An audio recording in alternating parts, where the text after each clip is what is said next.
Can you please tell me your name and your role in Schneider?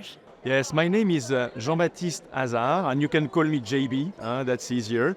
And my role is that I'm leading the e-mobility for global commercial in Schneider Electric. Thank you. It's a wonderful event, I must say, full of inspiring and insightful sessions. What are your key takeaways from the sessions here today? Look, the first topic that was really impressive is about this talk about decarbonization. Actually, when you look at decarbonization, you have about 45% that is coming from the supply, but there is about 55% that is coming from the demand. And in demand, it's about digitization and electrification, and that's where Schneider Electric is helping companies into decarbonization. Can you elaborate more on that? Well, actually, yes. If you look at my domain, which is more about e-mobility and EVs and EV drivers, this is part of digitization, but electrification on the demand.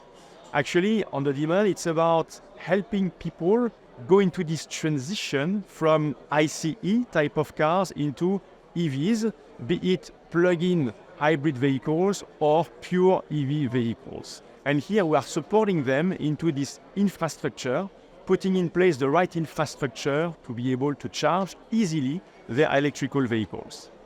Looking ahead, which topics do you see becoming key focuses in the sector, especially in terms of sustainability? Look, in terms of sustainability, if we continue on this path about energy demand and this electrification, it's how we can support people into the adoption of electrical vehicles. You know, one of the things that people can be concerned about can be how they're going to charge the vehicle, and especially in how they're going to charge, how they can easily charge it without creating a mess into the electrical distribution infrastructure. And let me develop a little bit into this electrical infrastructure. Actually, when you are at home and you want to buy an electrical vehicle, it's about putting a charger at home. But you're not necessarily ready to change completely the infrastructure in your home in terms of electrical distribution. So what is important is that you can have what we call a peak controller, which is a device that is going to make sure that when you charge your vehicle, at the same time, you're not going to trip your house because you have the oven ongoing, or you have the aircon running, or you have the heater going. Same story in a building. In a building, it's very costly to change the full electrical distribution infrastructure. You have to go with a new transformer, you have to go with new TGBT, as we say, so in terms of load control.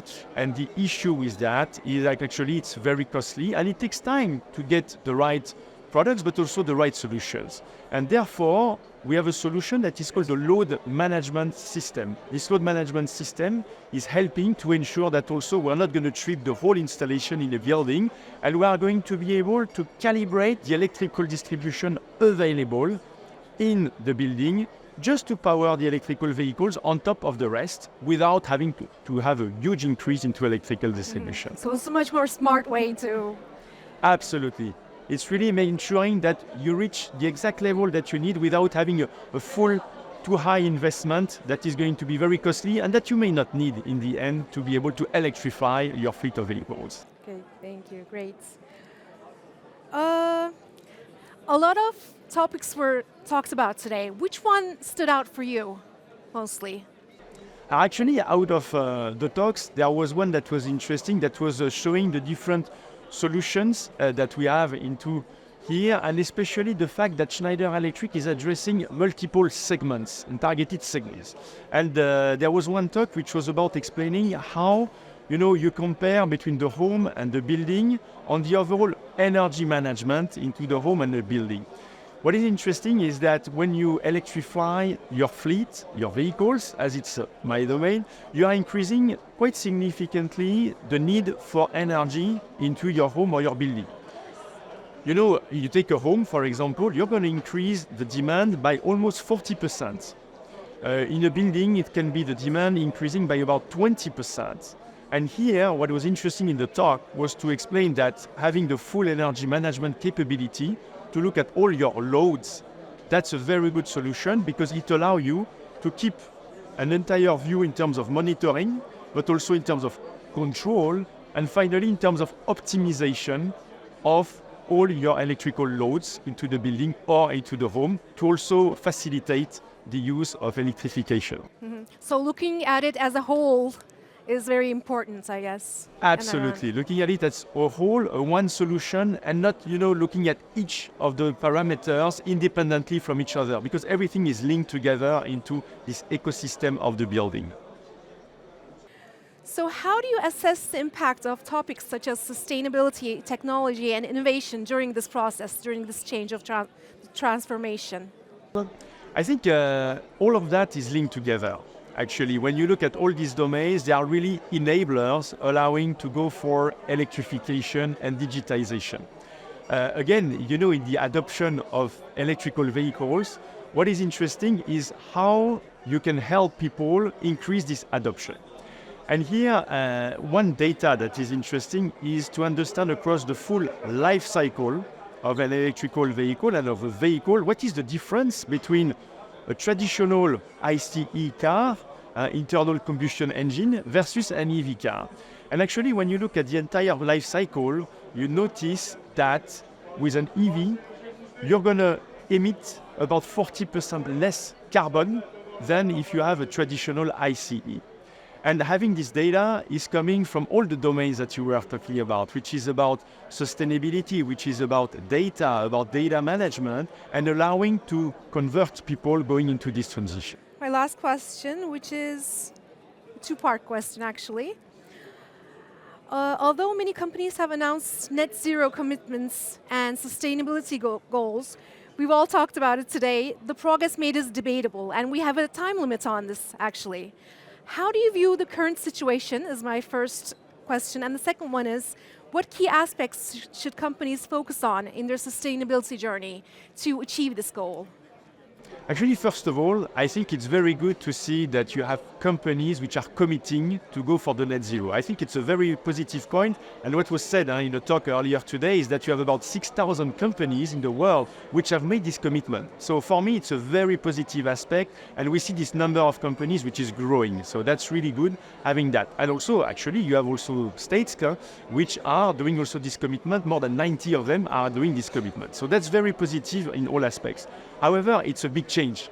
It's a transition. And what is difficult is the change and to make this change happen. And we know that people are reluctant to change. It's not natural in the DNA of people to change. So it's how we can help them, how we can support the people in this transition and in this transformation, because it's a huge transformation. So it's about helping companies do this. So for me, it's going from the top of the companies having these commitments, but then it's about looking for solutions to make it happen. And what we could see today is that Schneider Electric has tons of solutions. We can help them into this transition.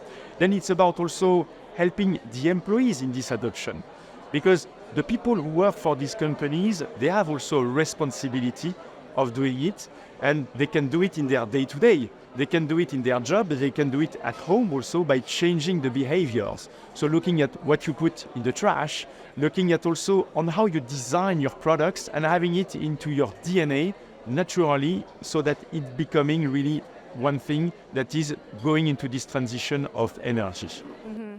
That's what we talked about today. I mean, knowing what to do is something, but we need action. It's a time where we have action, and Schneider Electric is helping people, companies take action, actually. Thank you. Would you like to add anything? These were all my questions. But, to rebound on what you say about action. I mean, I think the action is going to start from each of us, each individual into what we do at home, as well as in our office and in our jobs. And I can give you a simple example into this transformation, into this action, because companies sometimes, they may oppose sustainability and cost. They believe that this might not go in the right direction. However, you can do both at the same time. You can do savings at the same time as you do sustainability. You take a simple example about the packaging of your products. You can change the packaging of your products going into sustainability and without incurring crazy costs and actually reducing your cost. So going paperless, that's one thing that you can do. Going also plasticless, it's also one thing that you can do. And transforming the packaging into only cardboard, simple cardboard, and digitizing the paper that is becoming, so QR code that you're going to open with your smartphone. That can be simple actions that can be done, into the innovation of products and also into the individuals when they have it in their natural DNA. Thank you so much, AB. Thank you very much.